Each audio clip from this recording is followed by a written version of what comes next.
An unjust murder case by the Community Coach USA bus driver operating NJ Transit Bus 709. Shocking truth about the Deshon Johnson murder case.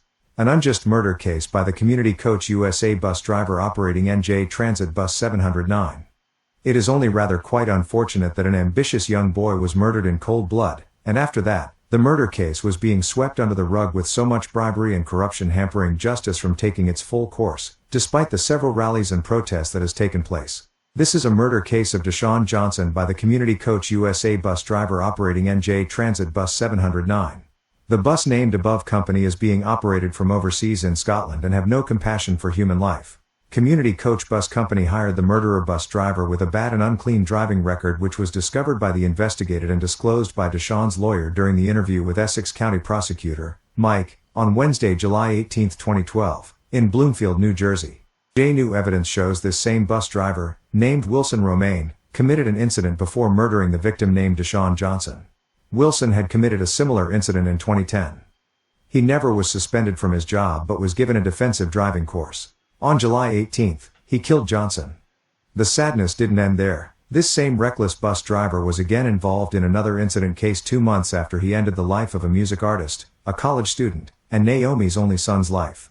Romaine also carries 2 breaking and forcefully entry charges and has 3 civil suits against him. One of these suits is the sum of $10,000, $3, $235 and $452 charged against him.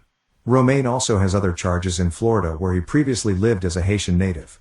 There is a video that shows that Romaine sped through the bus stop refusing to pick Johnson up at the assigned stop point. There are eyewitnesses, and they made it clear while interrogating them, that Johnson flagged for Romaine to stop, but he refused to do, feigning ignorance. Due to Romaine's refusal to stop, Johnson ran up and tried evading. However, Romaine knocked Johnson down heavily on the bus's front door. Romaine jumped the curb where Johnson stood, knocking him down and after that, running him over, twice, after which he dragged Johnson's lifeless body 50 to 100 feet. What could be crueler? During Romaine's interview with the Essex County Prosecutor detective, he stood up to demonstrate how he saw Johnson running. The prosecutor and community coach restrained this driver from speaking any further about what he saw or did. I noticed a lot of psychological plots, especially when Wilson was persuaded to tell it out that he did absolutely nothing wrong after all and that the murder case should be closed at that point. Romaine's lawyer told him he had nothing to worry about because the head detective, Vicente Nardone, was going to take care of everything apparently. After all, they had escaped several previous cases untouched. During the interview, the prosecutor stated that there was a videotape on the bus. Notwithstanding, the lawyer for the community coach refuted, saying that there was no such videotape on the bus, ignorant of the fact that a witness who worked for the bus company had already stated that he saw a videotape while he was cleaning that very bus that caught the moments in time when Romaine murdered Deshon with a large weapon. Shocking of all was the fact that, the day of the incidents, the prosecutor or NJ Transit or Community Coach USA never took a deposition from bus driver Wilson Romaine. A few days after Johnson's death, attorney Michael Tuzio from the bus company called Naomi, demanding to meet with her. Naomi asked the person over the phone how he got her number and where he was calling from. This anonymous person stated that he was already at her house. Naomi asked the person how he knew where she lived.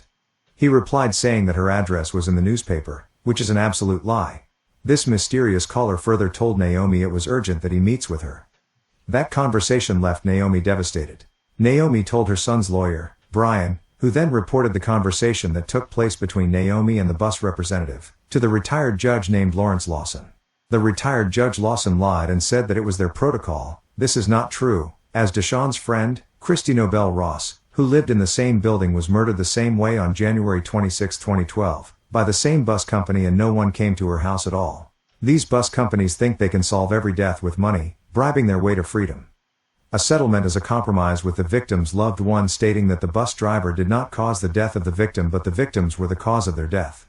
The bus companies also want the victim's loved ones to sign a gage order and settle out of court so the case can be confidential, knowing fully well the consequences of the case are becoming a trial or transcending into public information. This incident needs to be heard in court for determination for final justice. Naomi's son death case has been desecrated in a full negative reckoning, which has rocked in the courts. These bus companies must understand that a lawsuit is not going to bring Naomi's son or any other victims up from the grave, but a stiffer law enforced to hold these reckless bus drivers accountable will be a sign of justice and a direction to change. The bus company lawyer had Deshon's lawyer to beg Naomi to stop writing about what happened to her son and not go on the news to talk about the cover-up of her son's case. The bus company was trying to rush Naomi to settle so she can sign a gauge order because they do not want Naomi to reveal the truth about how corrupt they are. This same lawyer also told Deshon's lawyer to cajole me into closing the murder case of my son. It is sad to see a person get millions of dollars in a sexual harassment case but $200,000 for a more tragic case involving. This widespread killing epidemic needs to stop. Naomi stated that she had reached out to NAACP, Black Lives Matter, women organizations, Color of Change Organization, National Action Network, Rainbow Push Coalition, several churches, bike and pedestrian safety and other organizations for support, and no help was given to her. People Organization Progress POP came for my son's annual candlelight ceremony 1 year. Naomi stated, likewise, that she contacted political officials such as Assemblywoman Shavonda Sumter, Assemblyman Benji E. Wimberly, Assemblyman Johns F. McKeon, Assemblywoman Mila J.Z., Assemblywoman L. Grace Spencer, Assemblywoman Blonnie R. Watson, Assemblyman Thomas P. Giblin, Assemblywoman Cleopatra G. Tucker, Assemblyman Patrick J. Dignaner, Speaker of the House Shalia Oliver, Senator Nia Gill, Senator Cory Booker, Senator Cody J. Richard, Senator Bob Menendez, and Teresa Ruiz, Congressman Donald Payne Jr., Freeholder Brendan Gill, Governor Chris Christie, President Barack Obama, Attorney General Richard J. Hughes, and Attorney General Paul Fishman. Only one politician reached out to me to help, she said, and that was Senator Bob Menendez, community helper, she added. I've also reached out to several of talk shows, radio stations and news station on Facebook to get my story told, but no one reached back out to me. I believe if this were an international story, I would have everyone reaching out to me so they can get more public publicity for their ratings, she furthered.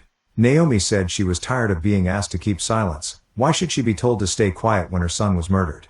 Naomi stated that people are reaching out to her on change.org and Facebook telling their stories to hear how their loved ones were murdered and their characters are being assassinated too.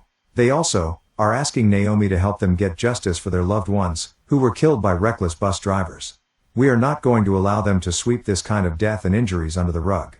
We would save our future from this evil scourge, even if that is the last thing we would do. Below are quotes and a link to some people also seeking help and justice against this very NJ transit. Hi, I saw your name on an article on notjersey.com. I'm so sorry for the loss of your son. My sister was hit by an NJ transit bus this past May in Newark where she sustained critical injuries and lost both of her legs.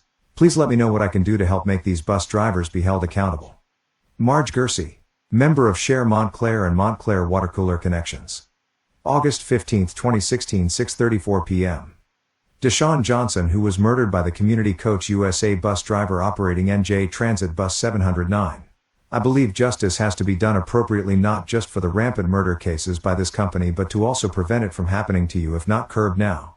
Here is a video about me raising awareness. https://www.youtube.com/watch v equals xft8ws https://www.youtube.com/watch v equals xft8ws and t equals 1s https://www.change.org/p/stop reckless, aggressive and rude bus drivers from carelessly taking young innocent lives like Deshon Johnson. http://solality.blogspot.com/2016/12/more citizen comments about reckless.html